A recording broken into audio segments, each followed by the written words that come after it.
नमस्कार, India news Haryana देख रहे हैं आप। मैं हूं आपके साथ नलिनी पांडे और वक्त हो गया है फटाफट 100 का।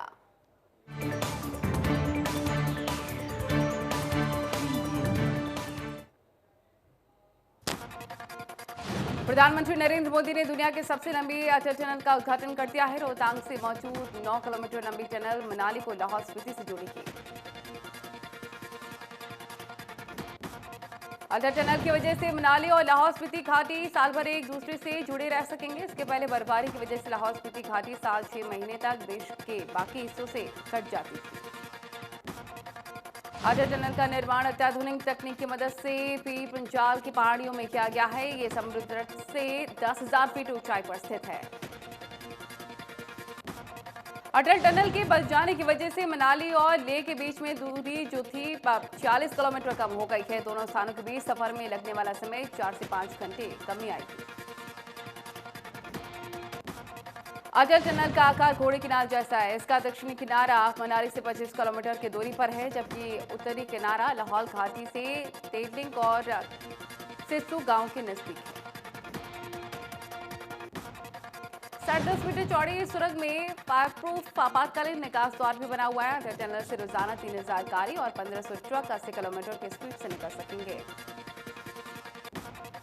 अटल टनल में सुरक्षा के पर्याप्त इंतजाम है। हर 150 मीटर की दूरी पर टेलीफोन की व्यवस्था भी की गई है। इमरजेंसी में संपर्क स्थापित किया जा सकता है। हर 60 मीटर की दूरी पर अग्निशमन यंत्र रखे गए हैं। 250 की दूरी पर सीसीटीवी कैमरे हैं।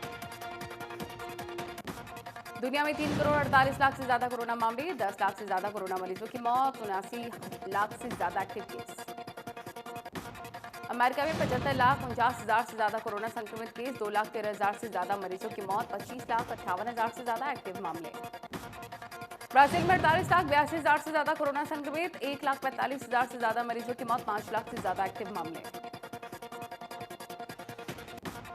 देश में 1 लाख के पार कोरोना मरीजों की मौत, एक दिन में 79,883 नए मामले, 24 घंटे में 76,000 से ज्यादा मरीज रिकवर, 1,000 से ज्यादा मरीजों की मौत। देश में 64 लाख 71 हजार से ज्यादा कोरोना संक्रमित, 9 लाख 45 हजार से ज्यादा एक्टिव केस, कुल 54 लाख से ज्यादा मरीज रिकवर। महाराष्ट्र में 15,000 से ज्यादा नए मामले, 14 लाख 16 हजार से ज्यादा केसेज आए सामने, 2 लाख 60 हजार से ज्यादा एक्टिव केस, एक दिन में 424 की मौत। आंध्र प्रदेश में 6,500 से ज्यादा नए मामले, 7 लाख से ज्यादा कुल कोरोना संक्रमित केस, 56,000 से ज्यादा एक्टिव केस, एक दिन में 31 की मौत। कर्नाटक में 8,000 से ज्यादा नए मामले, 6 लाख 20 हजार से ज्यादा कुल संक्रमित केस, 1 लाख 11 हजार से ज्यादा एक्टिव केस, एक दिन में 125 की मौत। तमिलनाडु में 5,500 से ज्यादा नए मामले, 6 लाख 8 हजार से ज्यादा कुल संक्रमित, 40,000 से ज्यादा एक्टिव केस, एक दिन में 67 मरीजों की मौत। यूपी में करीब 4,000 से ज्यादा नए मामले, कुल 4 लाख 7 हजार से ज्यादा संक्रमित केस, 49,000 से ज्यादा एक्टिव मरीज, एक दिन में 53 की मौत। राजधानी दिल्ली में एक दिन में 2,920 नए मामले आए सामने, 2 लाख 85 हजार से ज्यादा कोरोना संक्रमित, 26 हजार से ज्यादा एक्टिव केस, एक दिन में 37 की मौत। राजस्थान में एक दिन में 2,000 से ज्यादा कोरोना मरीज, 1 लाख 39 हजार से ज्यादा कुल संक्रमित, 20,000 से ज्यादा एक्टिव केस, एक दिन में 16 की मौत। मध्य प्रदेश में 2,000 से ज्यादा कोरोना केस, 1 लाख 32 हजार से ज्यादा कुल कोरोना केस, 20,000 से ज्यादा एक्टिव केस, एक दिन में 36 की मौत। हरियाणा में एक दिन में 1,000 से ज्यादा कोरोना मरीज, 1,476 नए मरीज, 23 मरीजों की जान गई, 1 लाख 31 हजार से ज्यादा संक्रमित केस।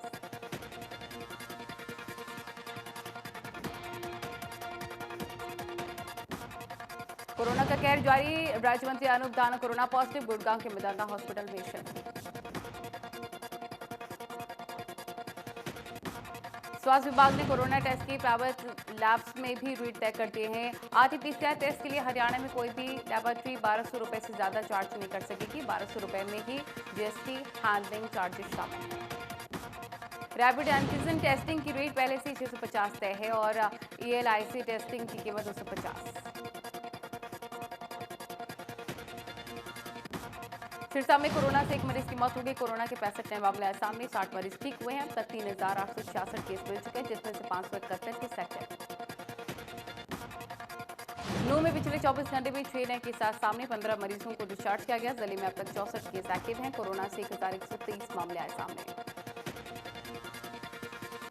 नूह में कोरोना से 34 वर्षीय व्यक्ति की जान चली गई, जिसके बाद मरने वालों का आंकड़ा 23 हो गया है, जबकि सिविल सर्जन ने बताया है कि मरीज को खाने की नली में दिक्कत होने के साथ साथ ही ब्लड प्रेशर की दिक्कत भी थी। गुरुग्राम में पाला बिहार रोड पर मौजूद पार्क व्यू सोसाइटी के लोगों ने सोसाइटी प्रबंधन के खिलाफ प्रदर्शन किया। सोसाइटी में कई समस्याएं हैं जिनका समाधान नहीं होने के चलते नाराजगी। सोसाइटी में इमारतें जर्जर हालत में हो चुकी हैं, साथ लिफ्ट भी खराब है जिसके चलते कई बार लोग लिफ्ट में फंस जाते हैं, मुश्किल से उन्हें बाहर निकाला जाता है। सीवर जाम और पीने के पानी की भी बड़ी समस्या। लोगों का कहना है कि वो लाखों रुपए मेंटेनेंस के नाम पर देते हैं लेकिन इसके बावजूद कोई सुविधा नहीं। नौ जिले के सरकारी अस्पतालों में सीएसआर परियोजना के तहत 16 पैनल लगाए गए हैं। जिले में तकरीबन आधा दर्जन सीएचसी में पहले ही 16 पैनल लगे हुए थे। हाल ही में सामान्य अस्पताल मंडीखेड़ा सहित 15 सरकारी अस्पतालों में 16 पैनल लगाए गए हैं। जिला नोडल अधिकारी और deputy civil surgeon doctor Arvind Kumar ने लोगों को जानकारी दी। Deputy civil surgeon doctor Arvind Kumar ने कहा कि 14 पीएससी में 7.5 किलो वॉट बैटरी एवं 16 प्लांट लगाए जाएंगे। इसके अलावा सामान्य अस्पताल मंडीखेड़ा में 37.5 किलो वॉट का 16 प्लांट लगाया गया। फतेहाबाद में महात्मा गांधी की जयंती पर स्वच्छता पखवाड़े की शुरुआत हुई। विधायक तुड़ाराम ने सड़क पर झाड़ू लगाकर सफाई अभियान चलाया, शहीदों को नमन कर माल्यार्पण किया।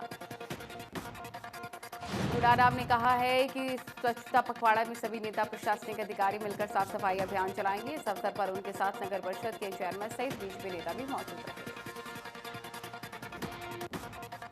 सहकारिता मंत्री डॉक्टर बनवारी लाल ने दिवाड़ी में स्वच्छता पखवाड़ा की शुरुआत की है। उन्होंने कहा कि राष्ट्रपिता महात्मा गांधी और लाल बहादुर शास्त्री दोनों की सादगी देश को प्रेरित करती है। गांधी जयंती पर गरीबी उन्मूलन एवं आत्मनिर्भर भारत योजना के तहत सहकारिता मंत्री बनवारी लाल ने बैंक ऋण मंजूरी पत्र बांटे। गरीबी रेखा से नीचे गुजर बसर करने वाले 75 पात्रों को लाभ दिया गया। मनेरगढ़ में गांधी जयंती के अवसर पर पूर्व शिक्षा मंत्री रामविलास शर्मा ने नगर के भगवान परशुराम चौक से अपने कार्यकर्ताओं के साथ झाड़ू लगाकर नगर में स्वच्छता अभियान की शुरुआत की।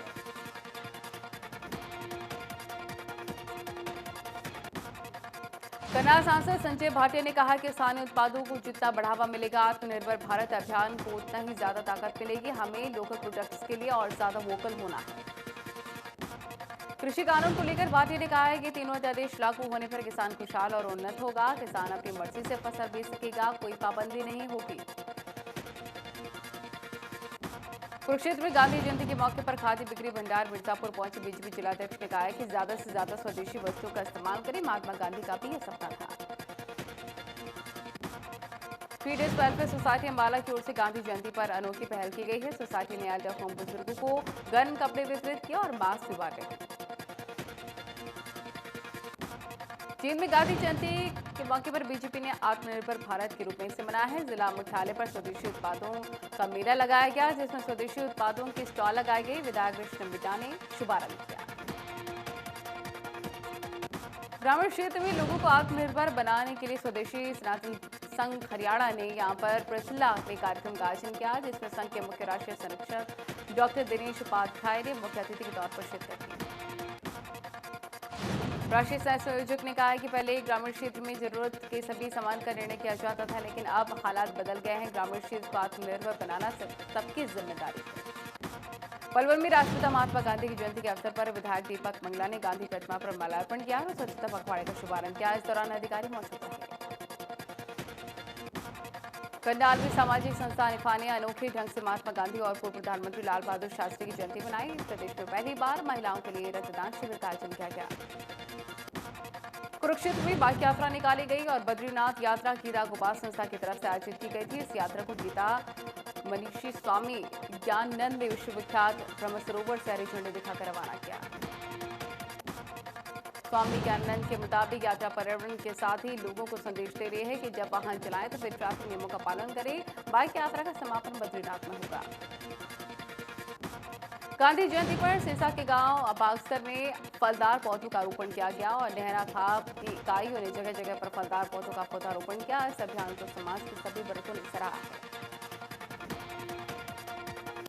विज ने राहुल गांधी को नसीहत देते हुए कहा कि राहुल गांधी को राजस्थान जाकर भी देखना चाहिए। विज ने आरोप लगाया है कि कांग्रेस की कोरी राजनीति है जो कि लोगों के गले नहीं उतर रही।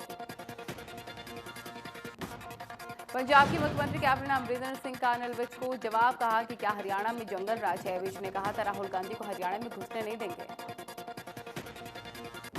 करनाल में बीजेपी की ओर से प्रेस कॉन्फ्रेंस की गई। बीजेपी प्रदेश महामंत्री चौधरी वेदपाल समेत इंद्री हल्के से बीजेपी विधायक राम कुमार कश्यप और नीलो खेड़ी के पूर्व विधायक ने प्रेस को संबोधित करते हुए कृषि बिलों के बारे में बताया। रणदीप सुरजेवाला ने कहा है कि यूपी में जिस लड़की के साथ दरिंदगी हुई उसके इंसाफ दिलाने की बजाय उसके परिवार वालों को दबाने का काम किया जा रहा है, और जबकि मरते हुए बेटी ने खुद बोला है कि उसके साथ दरिंदगी हुई। रणदीप सुरजेवाला ने कहा है कि बयान आने के बाद भी सरकार ये कह रही है कि उस लड़की के साथ कोई दरिंदगी नहीं हुई। यूपी के सीएम को शर्म आनी चाहिए और उन्हें इस्तीफा दे देना चाहिए। कैथल में कांग्रेस के वरिष्ठ नेता रणदीप सुरजेवाला ने किसानों के हक के लिए बीजेपी के खिलाफ प्रदर्शन किया, जिसमें हजारों की संख्या में कार्यकर्ता और किसानों ने हिस्सा लिया। करनाल में कांग्रेस ने किसान कृषि बिलों के विरोध में महात्मा गांधी चौक पर धरना दिया। धरने के बाद कार्यकर्ताओं ने सरकार का पुतला फूंका। धरने में पूर्व विधानसभा स्पीकर कुलदीप शर्मा भी शामिल हुए। कुलदीप शर्मा ने बीजेपी पर पलटवार करते हुए कहा है कि बीजेपी में हिम्मत है तो राहुल गांधी को रोक कर दिखाए। अगर गोलियां चलाकर लाठियां बरसाकर किसानों की आवाज दबाने का काम करेंगे तो फिर लोकतंत्र के हत्यारे होंगे। कुरुक्षेत्र में कांग्रेस नेता अशोक अरोड़ा किसान मजदूर व्यापारी बचाओ दिवस रोष मार्च प्रदर्शन में पहुंचे। पूर्व मंत्री अशोक अरोड़ा ने 150 से ज्यादा ट्रैक्टर पर सवार होकर लाल बहादुर शास्त्री जी की प्रतिमा पर मार्च को खत्म किया है। कांग्रेस नेता अशोक अरोड़ा ने कहा है कि आज हरियाणा प्रदेश में चारों तरफ किसान अपने धान को लेकर धरना प्रदर्शन कर रहे हैं और सभी 90 विधानसभा क्षेत्र पर कांग्रेस रोष मार्च कर रही है। फतेहाबाद में कांग्रेस ने महात्मा गांधी की जयंती पर कृषि कानून के विरोध में सैकड़ों कांग्रेस के कार्यकर्ताओं ने ट्रैक्टर मार्च निकाला। सड़क पर ट्रैक्टरों की लंबी लंबी कतारें देखने को मिली। कांग्रेस कार्यकर्ताओं ने पूरे शहर में होकर लघु सचिवालय तक ट्रैक्टर मार्च निकाला है। कांग्रेस नेता प्रहलाद सिंह ने कहा कि महात्मा गांधी की जयंती पर सरकार को जगाने का प्रयास किया जा रहा है। पंचकुला में कांग्रेस ने सेक्टर 2 में स्थित चरखा चौक में महात्मा गांधी और लाल बहादुर शास्त्री को श्रद्धांजलि दी। इस अवसर पर सभी कांग्रेस नेताओं ने सरकार द्वारा किसानों के काला कानून को वापस ले जाने की मांग की है।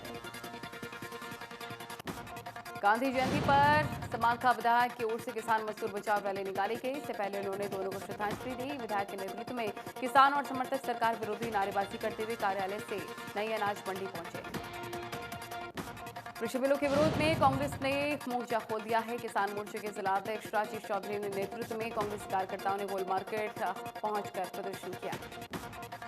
किसान मोर्चा के जिला अध्यक्ष राकेश चौधरी ने कहा है कि इससे बड़ी कंपनी और बड़े ग्रुप आएंगे, जबकि किसान मजदूर बच जाएगा और कृषि पर कॉर्पोरेट घरानों का कंट्रोल होगा।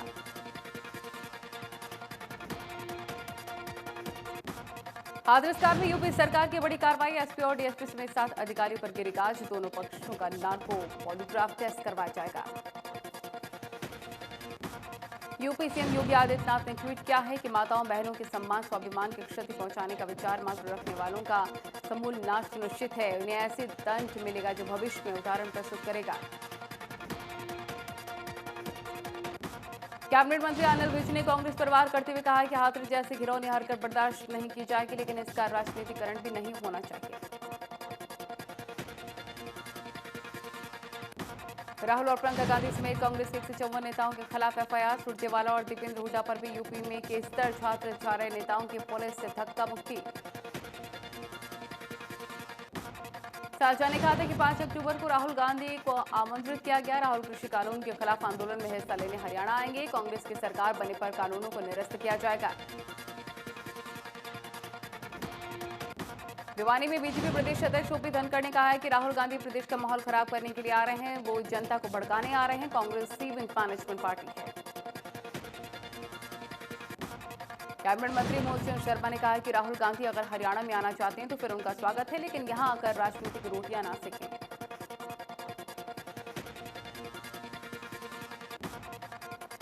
कोरोना काल में शिक्षा बोर्ड ने 22 अध्यापकों के चयन के लिए एचटेट परीक्षाओं की तारीख घोषित कर दी है। ये परीक्षाएं 21 और 22 नवंबर को होंगी, जिसके लिए शिक्षा बोर्ड तैयारी में जुट गया है। शिक्षा बोर्ड सचिव प्राची प्रसाद ने बताया है कि इस बार भी एचटेट परीक्षाएं 20 जिलों में होंगी, लेकिन कोरोना काल में जो चुनौतियां हैं उनसे भी निपटना। सिवानी कृषि मंत्री जेपी दलाल ने अनाज मंडी का निरीक्षण किया है और बाजरे की खरीद का जायजा लिया। इस दौरान उन्होंने कहा कि बाजरा खरीदने में किसानों और आढ़तियों को किसी तरह की परेशानी नहीं आने दी जाएगी। यूपी दलाल ने अपील की है कि वो दूसरों का बाजरा ना भेजें, बल्कि अपने ही राज्य और अपने क्षेत्र का बाजरा भेजें। इस दौरान आढ़तियों ने लोडिंग ठेकेदारों की कृषि मंत्री को शिकायतें भी की। कोसली अनाज मंडी में पहले दिन बाजरे की फसल बेचने के लिए 48 किसान पहुंचे। किसानों ने सरकार से आग्रह किया कि कोसली मंडी में कपास की खरीद भी की जाए, ताकि किसानों को दूसरी मंडियों में कपास बेचने न जाना पड़े। सोनीपत में दिल्ली विजय घाट पर लाल बहादुर शास्त्री को श्रद्धांजलि अर्पित करने जा रहे किसानों को कुंडली बॉर्डर पर ही रोक दिया गया, जबकि किसानों का कहना है कि उन्होंने पहले ही आला अधिकारियों को लिखित में सूचना दी थी कि वो हर साल की तरह इस साल की श्रद्धांजलि अर्पित कराएंगे। हरियाणा पुलिस और दिल्ली पुलिस के आला अधिकारियों ने उन्हें जाने से रोक लिया, जिसके बाद किसानों में गुस्सा आ गया और किसानों का कहना है कि ये मनमानी है और ऐसी मनमानी कर सरकार सफल नहीं हो सकती है। किसानों को हर तरह से दबाया जा रहा है। हरियाणा के नूह जिले में बरसाती प्याज की खेती सबसे ज्यादा होती है। नूह जिले की बरसाती प्याज का गुणवत्ता के मामले में कोई सानी नहीं है। दिल्ली, गुरुग्राम, फरीदाबाद, नोएडा इत्यादि शहरों की सब्जी मंडियों में नूह जिले की प्याज में भारी डिमांड है। इस साल कई राज्य में बाढ़ की वजह से खराब हुई प्याज की फसल को देखते हुए न केवल जिले में प्याज रुकवा दी गई है इसकी बिजाई, बल्कि किसानों को अच्छे भाव मिलने की आस जगी हुई। पानीपत में 8 दिनों से किसान फसल खरीद का इंतजार कर रहे हैं। उनके मक्के की फसल की खरीद नहीं हो पा रही है। किसान को चोरी होने का डर भी सता रहा है, जिसके चलते किसान कम दाम में फसल बेचने को मजबूर है। किसानों का कहना है कि 25 तारीख को अनाज मंडी में मक्के की फसल बेचने आया था, लेकिन सरकार फसल नहीं खरीद रही है। अधिकारी गेट पास की बात कर रहे हैं, जबकि मेरी फसल मेरा ब्यौरा के पोर्टल पर रजिस्ट्रेशन करवाया। कैथल के कोयला चिका में किसान और मजदूरों ने सरकार के खिलाफ जमकर नारेबाजी की। इस दौरान उन्होंने कहा कि वो एक हफ्ते से मंडी में हैं, लेकिन अब तक उनकी फसल नहीं बिकी। सिरसा में नई राष्ट्रीय शिक्षा नीति संस्कृति मॉडल स्कूल के नए पैटर्न की घोषणा और पीटीआई की बहाली को लेकर हरियाणा विद्यालय अध्यापक संघ के बैनर तले धरना देकर सत्याग्रह किया गया। 5 टीचर्स ने अनशन पर बैठे। सोनीपत में स्वास्थ्य विभाग ने सिका कॉलोनी में फर्जी तरीके से क्लिनिक चलाने वाले और एमटीपी किट बेचने वाले आरोपी को एक व्यक्ति को गिरफ्तार कर लिया है। आरोपी के पास से डॉक्टर की डिग्री भी बरामद हो चुकी है। मामले की सूचना जब पीएनडीटी टीम को मिली तो टीम तैयार करके 500 रुपए देकर फर्जी ग्राहक को आरोपी के पास भेजा गया। टीम ने मौके पर छापेमारी की। बहादुरगढ़ में अवैध कॉलोनी पर पीला पंजा चला है और बराड़ी रोड पर अवैध औद्योगिक कॉलोनी में तोड़फोड़ हुई। नींव और सड़कों को जेसीबी से उखाड़ा गया है। अवैध औद्योगिक कॉलोनी में बनी फैक्ट्रियों पर कार्रवाई नहीं हुई। डीडीपी ने कहा है कि अवैध कॉलोनाइजर्स के खिलाफ एफआईआर दर्ज। शहर में 15 से ज्यादा अवैध कॉलोनियों की पहचान हुई है, जिन्हें लेकर कार्रवाई की जाएगी। फतेहाबाद में सदियों पुरानी ऐतिहासिक बदहाली और अवैध कब्जे का शिकार रही चिल्ली झील का काम भी शुरू कर दिया गया है। स्वच्छता अभियान के तहत झील में से गंदे पानी की निकासी और इसकी सफाई हो रही। जिला उपायुक्त ने मौके पर पहुंचकर काम का जायजा लिया है। इसके लिए हफ्ते पहले करोड़ों रुपए का टेंडर जारी किया गया था। उपायुक्त ने बताया कि विकास कार्य का टारगेट प्रशासन ने रखा है, जिसे पूरा किया जाएगा। किसान की बेटी ने बोरेट क्लास पर रिसर्च किया है और सीआरएसक्यू अब रिसर्च को पेटेंट करवाने की तैयारी कर रहा है।